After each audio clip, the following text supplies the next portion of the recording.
கூழாங்கலாலே கோழியாத் விழுவது லேசான காரியம்.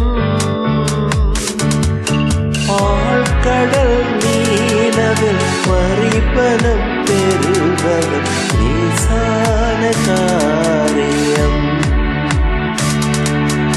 ஆழ்கடல்